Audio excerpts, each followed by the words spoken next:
press the bell icon on the YouTube app and never miss another update. Hello students, welcome back to your social science class. Today we are going to continue the chapter that we started, water resources of Karnataka. In the previous class we discussed about the east flowing and the west flowing rivers and how they contribute into making our state Karnataka better. I had also told you in the previous class we are going to deal with irrigation and hydroelectric power in this class. So we will move on and we can wind up the lesson for today. So irrigation, what's irrigation? Artificial supply of water for agriculture is irrigation.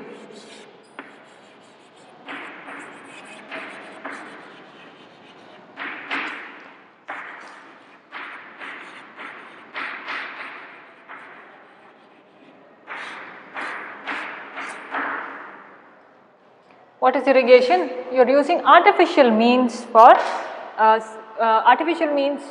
so that you can produce your crops. Our basic understanding is artificial supply of water for the purpose of agriculture is irrigation. Alright.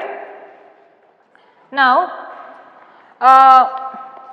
why do we want artificial supply of water, or why should we store water in such a way where it is helpful? Now we have studied that we have an uneven distribution of rainfall, that is rainfall is not equally distributed in all the districts, and that is why some get heavy rainfall, some get moderate and some get very low rainfall or scanty rainfall.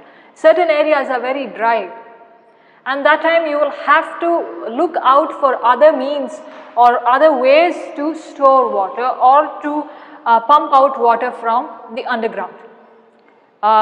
Some use bore wells, okay. Now they or build wells, they use tanks so that they can store water and then supply it to the purpose of agriculture. Where there is abundance of rainfall, if you go to the coastal and the Malnad region, rainfall is in abundance, there is no problem with water there. Yet sometimes if the season, the rainy season is not as it is in its regular form, then slightly there is dryness, slightly there is lack of water. Otherwise abundance of water in the Malnad and the coastal area. But if you come to the Maidan region, less rainfall compared to what's coming in the coastal and the Malnad region. So when we say that we have an uneven distribution of rainfall, and that is for that purpose irrigation is used, okay. Now this was practiced from a very beginning, that's an ancient time in Karnataka, and different sources are used. What are the different sources? Wells, tanks, canals, okay, wells, tanks and canals. Now wells were very big, tanks are a small okay, these water used to be filled over here, alright, and canals are passages like this, alright, tanks and what is that, wells, okay. Now wells were dug out from a very, if you have seen how they dig, earlier they used to simply, it is manual labor that was happening.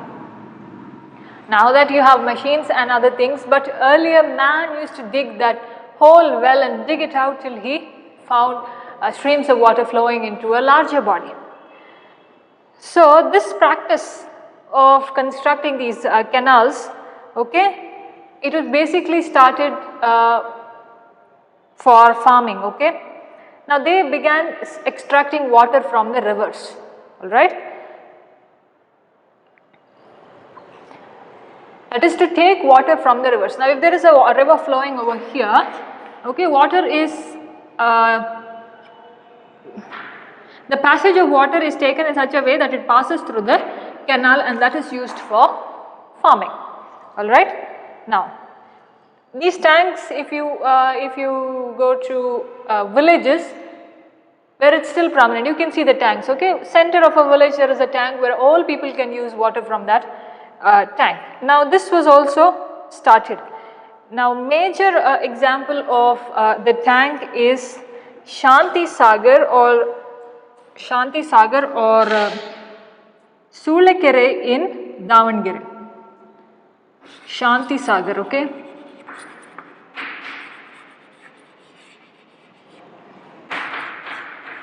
In Davangere district. This is one of the example of the tanks, Shanti Sagar. Then wells that are prominent, this is the tank, okay. Wells that are prominent are in Kalburgi district.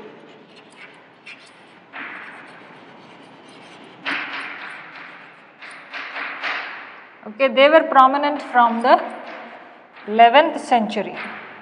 And what kind of canals were there during the Vijayanagara Empire was the Tungabhadra canals. Tungabhadra canals were there during the Vijayanagara Empire.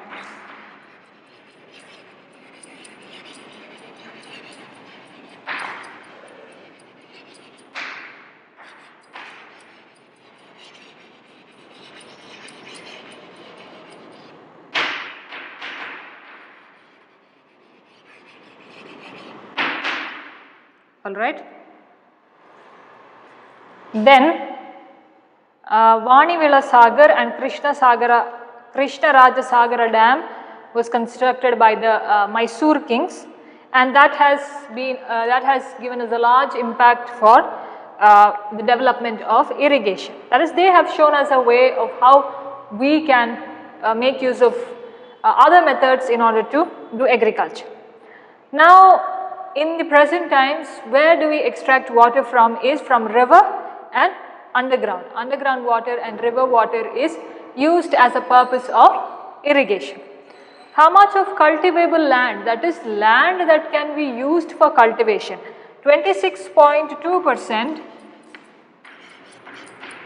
26.2% of cultivable land, that is where you can make your produce, is under irrigation facility, okay.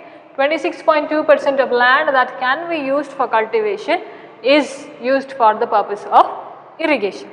And Karnataka occupies the 9th position. Karnataka occupies the 9th position in India with regard to irrigation. With irrigation facilities and irrigation equipments, we are in the 9th position in the whole country. Now the district, Raichur district has the largest canal irrigation facility. Raichur has the largest area that is used for canal irrigation. Tank irrigation, okay, storage of tanks you can find in Shimoga, Belgavi. Belgavi has tank as well as wells that are prominent. Now, this was earlier, that is wells, tanks and canals were earlier. Now there are another form, that is tubes, okay, tube wells if you have heard. Bore well, to extract underground water, tube wells.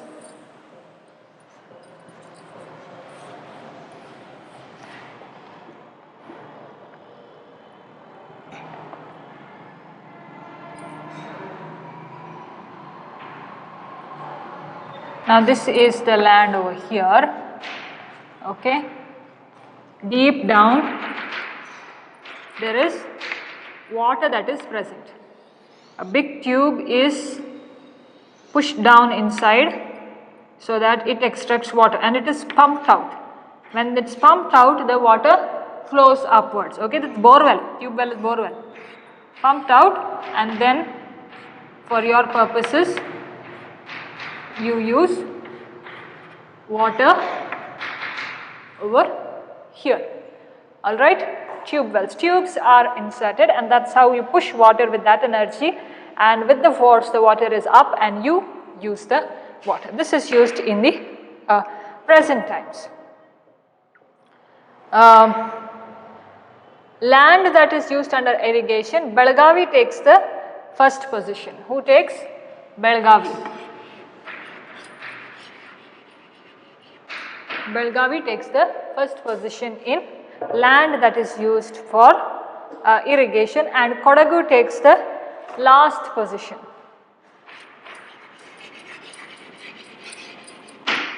Kodagu side there is rainfall, okay. So, it takes the last position of having irrigation facilities.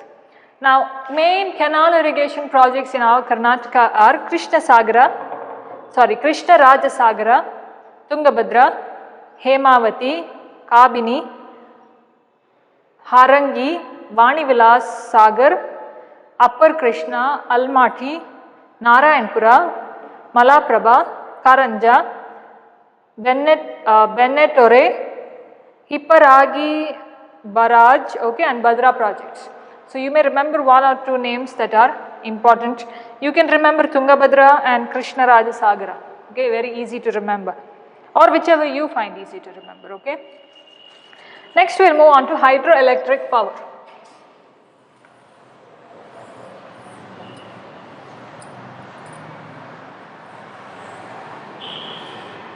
Now, all energy that is extracted is basically or mostly saved in the form of electricity, and that is how it is easy for them to store.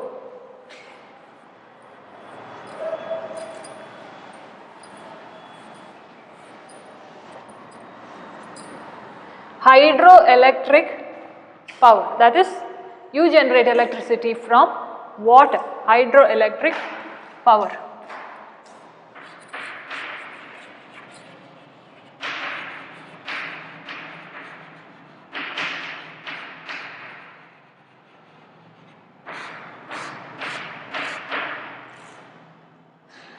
Okay. Now, for hydroelectric power in the entire India, if we have to understand, or if we have to give credit, Karnataka gets the credit for starting this hydroelectric power or generation of hydroelectricity. Karnataka gets all credit for beginning this, okay. Then it went on to spread to the other parts in India. Now, we do not have much of coal and petroleum here, but we have a lot of water because of the water bodies we are surrounded by and the rivers that flow through our state. So, we can generate a lot of hydel power that is there. So, that is our opportunity, that rivers are flowing through us, flowing through our state, and it is passing on other ways, and also the coastal plain is covered by water. So, we have water on one side and the other way the rivers are flowing down. So, that is how we have a lot of opportunity to use this water and generate it into electricity. Now, these rivers that flow, because of these rivers that flow, we have sufficient amount of electricity that is being provided within this state. Now, rivers that flow towards the west, okay, rivers that flow towards the west are more, what you can say, you can use them effectively, okay. Waters that are flowing towards the west. So, west flowing rivers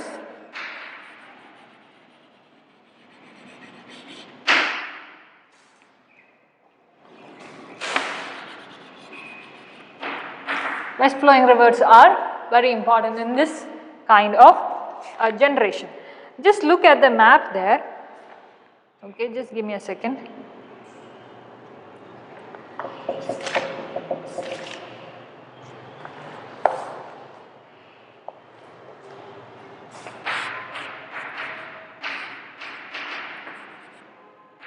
So, the rivers that are flowing on this side, north, south, east, west.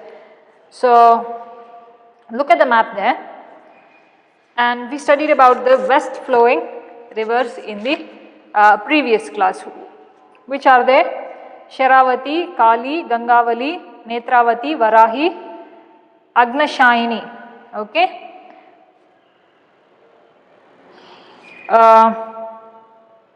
see there on the map in page number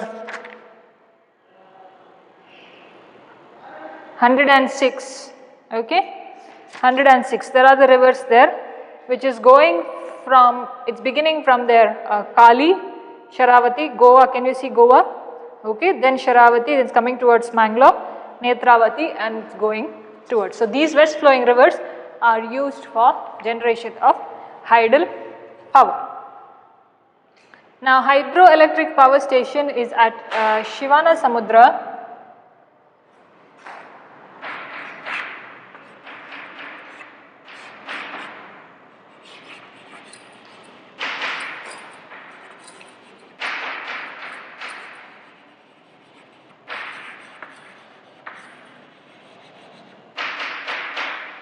Power is at Shivana Samudra.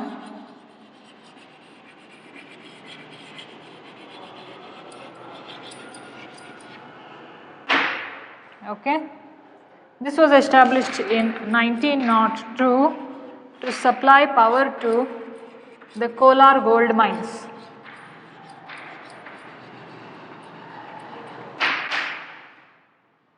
Now this is constructed on, this project is constructed on the river Kaveri.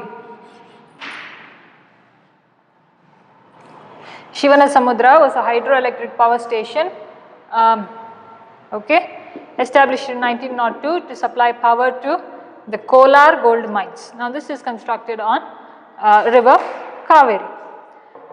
A little distance away from Shivana Samudra is another hydroelectric hydropower station, okay, and that's the name on, it is established on the river Shimsha. This is done, that is Shivana Samudra is done on Kaveri. The next one little ahead from Shivana Samudra, it's done on river Shimsha, okay, in 1940. Next is the Mahatma Gandhi Hydroelectric Power Station. This is near Jog Falls.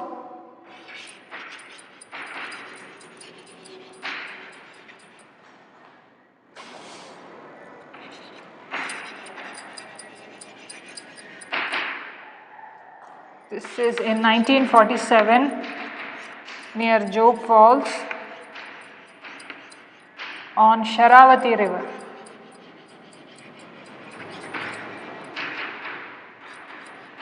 On Sharavati River, okay. Then many hydel power plants were developed under the 5-year plan, okay. Earlier there was a 5-year plan of the government, and under that these stations were established, many other. Now Karnataka ranks the first in generation of hydroelectric power in India. Karnataka stands in the first position in the entire country. Now we will understand the main hydroelectric power stations.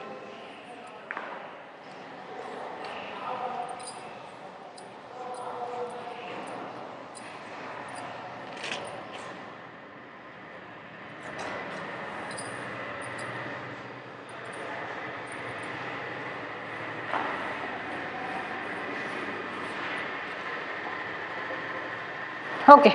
The main hydroelectric power stations of Karnataka, Shivana Samudra, Shimsha on Kaveri River, both are on Kaveri. Sharavati, Linganamakki, Geru Soppa and Mahatma Gandhi on Sharavati, Supa, Nagajhari, Khadra, Kodasali on Kali River, Varahi and Marikanive on Varahi River, Bhadra, Tungabhadra, Ghataprabha and Almaty on Krishna River. So these are projects in Karnataka. Now next is river water disputes. What kind of problems do we have with regards to rivers?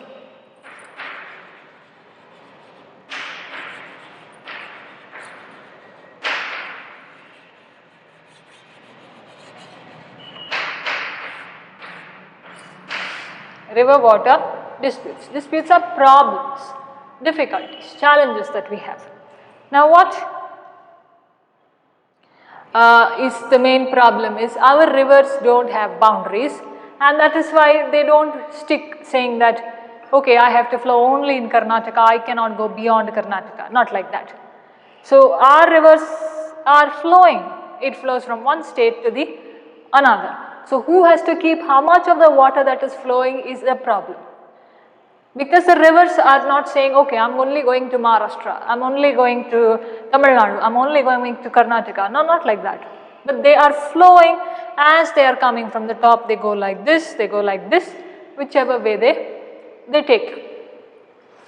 So, this has given a lot of problem with storage of water, or who has the authority over that water body there, alright.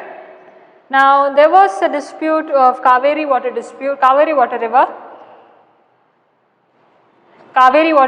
and Krishna water dispute in Karnataka, okay, as to who will take the water.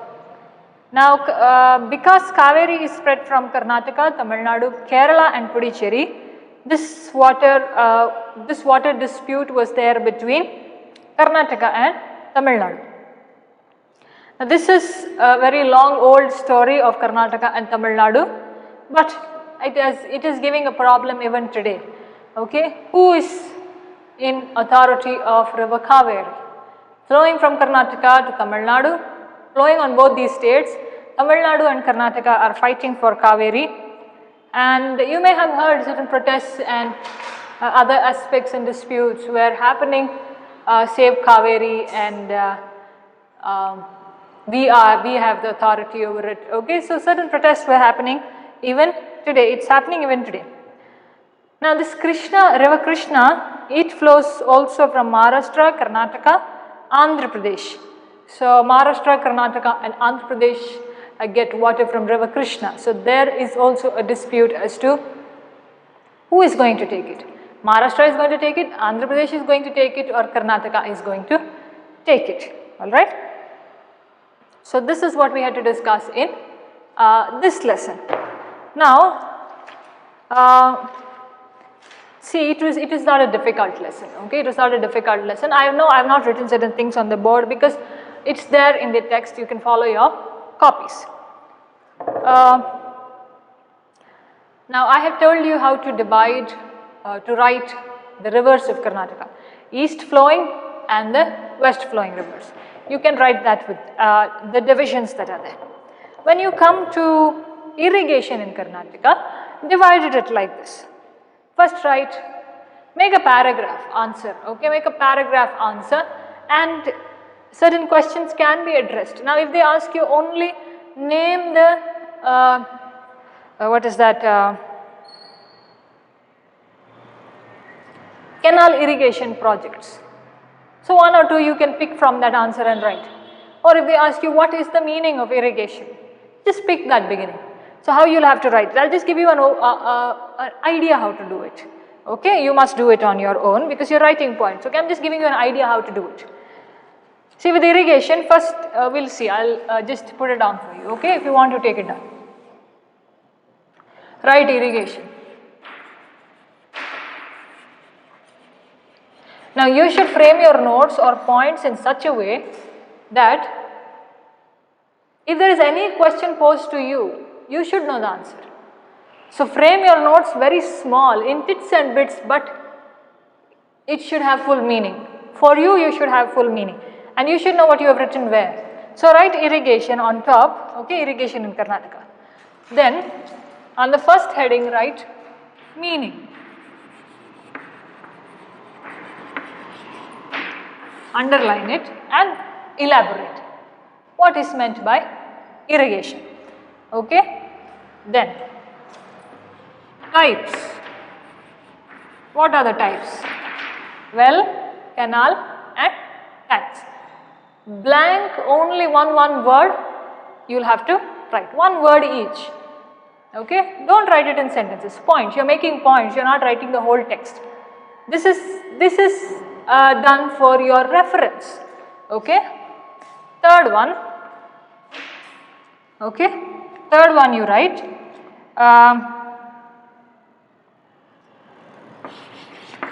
Example, okay, one of the example. You can write Shanti Sagar, Kalburgi's well in there, Tungabhadra, okay, examples that are there. Third one. Fourth point is percentage. How much percentage of cultivable land is there? Percentage, okay. Fifth one, see when you write this you get the whole answer, the whole page irrigation is in these points. So that's how you make notes, students. Then largest canal irrigation. Okay, write Raichur and okay, largest and largest Raichur, okay. Sixth one is tank irrigation. Tank irrigation, where is it found? In tank irrigation, write maximum, where maximum is found. Now when you write tank irrigation, okay, irrigation should come here, then you write max and minimum. Finish in one sentence. Alright, then after that, positions. Positions of what? Belagavi and Kodagu. Now when I am saying you better follow your copies, otherwise you will be confused and surprised as to what I am talking. Next is canal irrigation projects.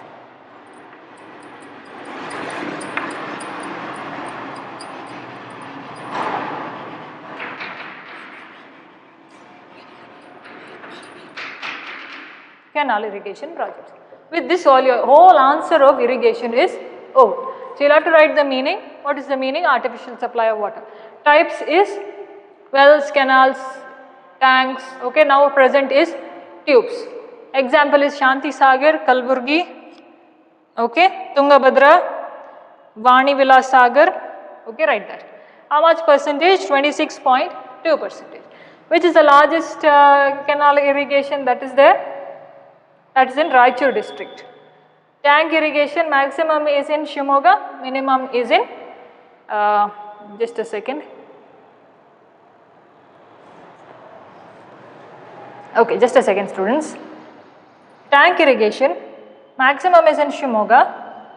Tank bar well you write, okay, tank bar well. Tank maximum is in Shimoga, whereas well maximum is in Belagavi. Alright, then positions. Who occupies the position? Belagavi occupies the first position, whereas Kodagu occupies the last position. Then canal irrigation projects. Pick whichever names are easy for you. You need not by heart everything, okay? Don't by heart everything. Just pick 4 or 5 names, at least 5. At least 5, okay?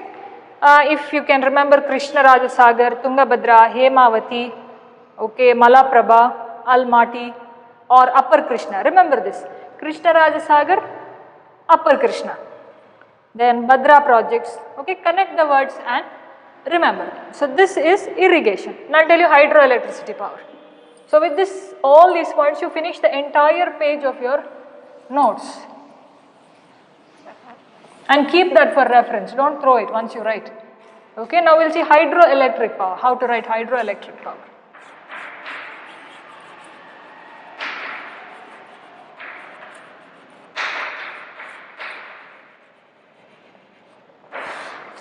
Write this heading in between, okay, between the page.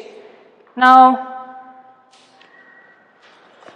first point you write, credit. Credit goes to whom? Karnataka. Okay, this you shouldn't forget. Karnataka. Credit goes to Karnataka. Next you write non-availability.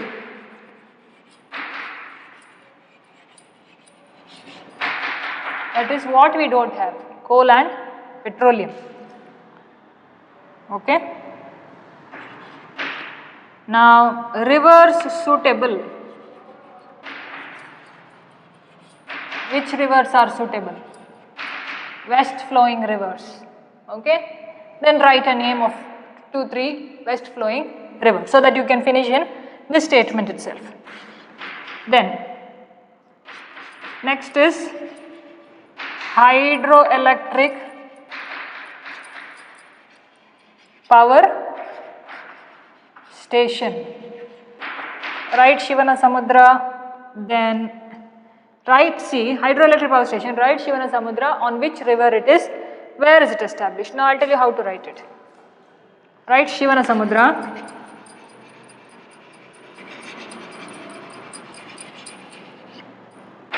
Okay, you put a comma, write 1902, Kolar gold mines,